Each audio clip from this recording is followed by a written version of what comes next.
ಆದ್ರೆ ಇನ್ನೊಂದು ರಿಪೋರ್ಟ್ ಬಂದಿದೆ SIT ಇಂದ. ಫಾರ್ ವುಮೆನ್ಸ್ ಕಮಿಷನ್ RTI ಆಗಿ ತೆಗೆದಿದ್ದಾರೆ. 30 ಹೆಣಗಳಿಗೆ ತಾಳೆ ಆಗ್ತಾ ಇಲ್ಲ ಬರೆಯಲ್ಲು ಅಂತ. ಇನ್ನೊಂದು ರಿಪೋರ್ಟ್ ಕೊಟ್ಟಿದ್ದಾರೆ, 417 ಸಾವುಗಳು ನಡೆದಿವೆ, ಒಂದು ಬಾಲಕಿಯ ಸಾವು ನಡೆದಿದೆ. ನಮಗೇನ್ ಬೇಕು? ಯಾರು ಮಾಡಿರೋದು? ಇದು ಹೀಗಿರ್ಬೇಕಾದ್ರೆ ಅದಕ್ಕೆ ನಾನು ಉತ್ತರ ಕೊಡಬೇಕು.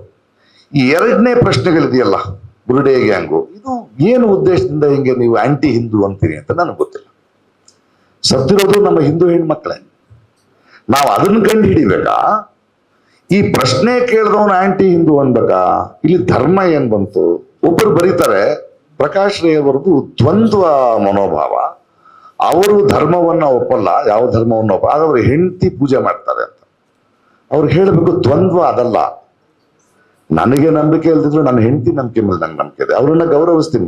ನಾನು ಮೂಕಾಂಬಿಕೆ ಟೆಂಪಲ್ಗೆ ಹೋಗ್ತೀನಿ, ಅವಳು ಹೋಮ ಮಾಡಿದ್ರೆ ನೀವು ಚೆನ್ನಾಗಿರ್ಬೇಕು, ಮಗು ಚೆನ್ನಾಗಿರ್ಬೇಕು ಅಂತ ಮಾಡ್ತೀನಿ. ನಾನು ಜಗಳ ಆಡಲ್ಲ ಅಲ್ಲಿ, ನನಗಿಲ್ಲ ಅಷ್ಟೇ.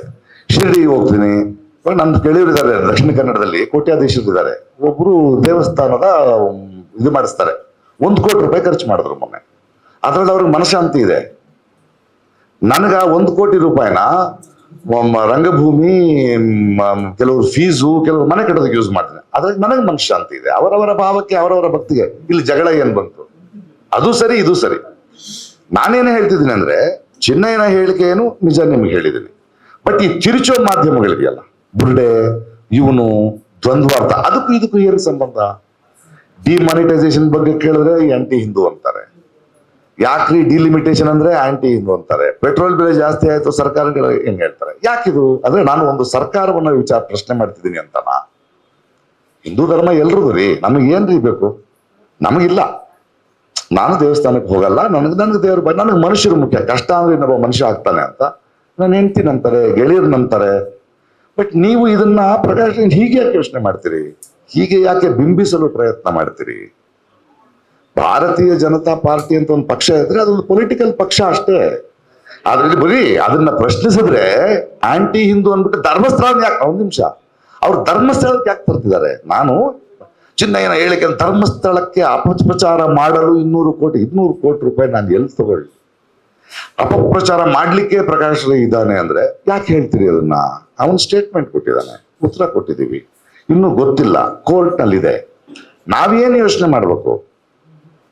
ಹೆಣಗಳ ಬಗ್ಗೆ ಯೋಚನೆ ಮಾಡ್ಬೇಕು, ಆ ಹೆಣ್ಮಕ್ಳ ಬಗ್ಗೆ ಯೋಚನೆ ಮಾಡ್ಬೇಕು, ಅವ್ರ ಮನೆಯವ್ರ ಬಗ್ಗೆ ಯೋಚನೆ ಮಾಡ್ಬೇಕು. ನಮ್ಮ ಪ್ರಶ್ನೆ ಅದು ಯಾರೇ ಇರಲಿ, ಕೋರ್ಟ್ ನಲ್ಲಿದೆ. It is in court, we can't take A judge, but we want answers for that. ಇದರ ಕ್ಲಾರಿಟಿ ಇದು. ಈ ಕ್ಲಾರಿಟಿ ಇರಬೇಕಾದ್ರೆ ಆ ಕ್ಲಾರಿಟಿ ಸಿಗಿಸ್ತಿರೋ ಆ ಮಾಧ್ಯಮದವ್ರಿಗೂ ಹೇಳ್ತಾ ಇದ್ದೀನಿ, ದಯವಿಟ್ಟು ಅರ್ಥ ಮಾಡ್ಕೊಳ್ಳಿ. ನಾನು ಹೇಳ್ತಿರೋದು ನೋವು ಆ ಮಾಧ್ಯಮದವ್ರಿಗೆ ಜನರಿಗೆ ಯಾಕೆ ತಪ್ಪಾರಿ ಹೇಳ್ಕೊಂಡು ಹೋಗ್ತಿದ್ರಿ? ನಾನು ಧರ್ಮಸ್ಥಳದ ವಿರುದ್ಧ ನಾನು ಯಾಕಿರ್ಲಿ, ಅಲ್ಲಿ ಹೋಗೇ ಇಲ್ಲ. ನಾನು ಒಂದೇ ಒಂದ್ಸಲ ವೀರೇಂದ್ರ ಹೆಗ್ಗಡೆ ಅವರು ನಾನು ಭೇಟಿ ಮಾಡಿದೆ. ಅದ್ಭುತವಾದ ಮನುಷ್ಯ. ನಾನು ಕರ್ಕೊಂಡು ಹೋಗಿದ್ರು ಮಂಗಳೂರಿನಲ್ಲಿ. ಅವ್ರು ತುಂಬಾ ಬ್ಯೂಟಿಫುಲ್ ಆಗಿ ಮಾತಾಡಿ, ಫಲಹಾರ ತಿಂದು, ನಿಮ್ಮ ನಟನೆ ಚೆನ್ನಾಗಿದೆ, ಒಳ್ಳೆ ಹೆಸರಿದೆ ನಿಮ್ಗೆ ಅಂತ ಹೇಳ್ಬೋದು. ನಮ್ಗೆ ಯಾಕೆ? ನಾವು ಬೇರೆ ಕೆಲಸ ಇಲ್ವಾ? ಬಟ್ ಇವ್ರು ನೋಡಿ, ಈ ಏನ್ ಅನ್ಕೊಂಡಿದ್ದಾರೆ ಅವ್ರು, ಇದನ್ನ ಹೆಂಗೆ ತಿರುಚಿ, ಅವ್ರಿಗೆ ಧರ್ಮಸ್ಥಳದ ಮೇಲೆ ಪ್ರೀತಿ ಇಲ್ಲ, ಧರ್ಮದ ಮೇಲೆ ಪ್ರೀತಿ ಇಲ್ಲ, ಇವನನ್ನ ಹಿಂಗ್ ಸಿಗಿಸಿ ಕೆಟ್ಟ ಸಿಗ್ತಾರೆ. ಅದು ಯಾರಿಗೋಸ್ಕರ ಮಾಡ್ತಿದ್ದಾರೆ ಅವರು? ಅವ್ರಿಗೂ ಉತ್ತರ ಕೊಡ್ಬೇಕು. ನಿಮಗೆ ನೇರವಾದ ಉತ್ತರವನ್ನ, ಹೌದು ಅವನು ಫೋನ್ ಮಾಡಿದ ತಕ್ಷಣ ನಾನು ಮೊಹಂತಿ ಅವರಿಗೆ ಕೊಟ್ಟೆ. ಮೊಹಂತಿ ಅವ್ರು ಹೇಳಿದ್ರು, ನೀವು ಮೊಹಂತಿ ಅವ್ರನ್ನ ಕೇಳ್ಬೋದು. SIT ಚೀಫ್ ಇದ್ದಾರೆ, ಅವರು ವೆರಿ ಗುಡ್. ತುಂಬಾ ಒಳ್ಳೆ, ಅವ್ರು ಕರೆಕ್ಟ್ ಆಗಿ ಮಾಡಿರ್ತಾರೆ ಏನ್ ಮಾಡಿದ್ರು. ಅವ್ರ ಮೇಲೆ ನಂಬಿಕೆ ಇದೆ ನಮ್ಗೆ. ಸೊ ಹಿ ಹಸ್ ಗಿವನ್ ರಿಪೋರ್ಟ್ಸ್, ನಾವು ಅಲ್ಲಿ ಕಾಯ್ತಾ ಇದ್ವಿ.